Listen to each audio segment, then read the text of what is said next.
Hey everybody, Kristin LaVanway here with your Phoenix Real Estate Report. I know you have been waiting all month for this, haven't you? Well, I'll try not to disappoint you. I've got some boring news as usual and a little glimmer of some good news too. First, the boring stuff. Inventory is a little bit down, so is our sales pace. So we're still at about 2.7 months of inventory, and that's about where it's been for months and months now. So not much change there. It's still tough if you're trying to buy. Prices are up a little bit, $83.67 for our average sales price last month, and that's up a little bit from the $81.36 that was our average the month before, roughly the same as it was this time last year, just a teeny bit higher. It just goes along with the flatness that we have been noting with our statistics all year long. That's what recovery looks like. It's boring and flat. Here's the good news. Our foreclosure inventory is way down.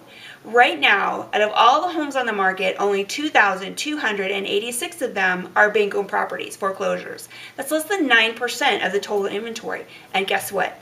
That's as low as it's been since June of 2008.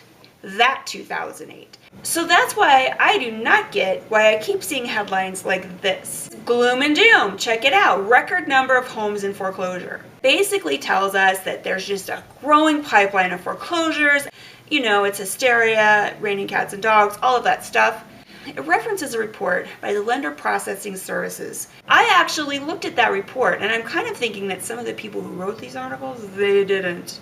And here's what it said. These records of foreclosures don't apply to every state. There's a big difference, huge difference between judicial and non-judicial states. What does that mean?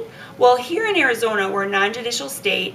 Our houses are foreclosed in front of the courthouse steps. They just say, hey, this house is foreclosed, and it takes about 30 seconds to do it. In other states that are judicial states, there's a court process that takes place where there's judges and lawyers and all kinds of stuff. So it changes the whole picture. The non-judicial states are cleaning the mess up a lot faster than the judicial states. And that's what we're seeing here in Arizona, as I just explained. Look, here's statistically where we are. You see that red line down there, that's REOs on the market, and you can see it's really low. That line at the top there, that band at the top, those are pending foreclosures. Those would be homes that are scheduled for trustee sale. They may be doing short sales, they may end up foreclosing, who knows. But you can see that's trending down as well. We have been absorbing all of that for years since this all started. I think there's also another little factor here that was news to me. According to an expert in the field, his name is Nishu Sood, and he's with Deutsche Bank. He's from Wall Street, so he must know everything. He spoke here recently and explained that here in Phoenix, we're in not the last stage of recovery, we're in the stage right before recovery. Revulsion, a sense of disgust. Repulsion, repugnance, nausea.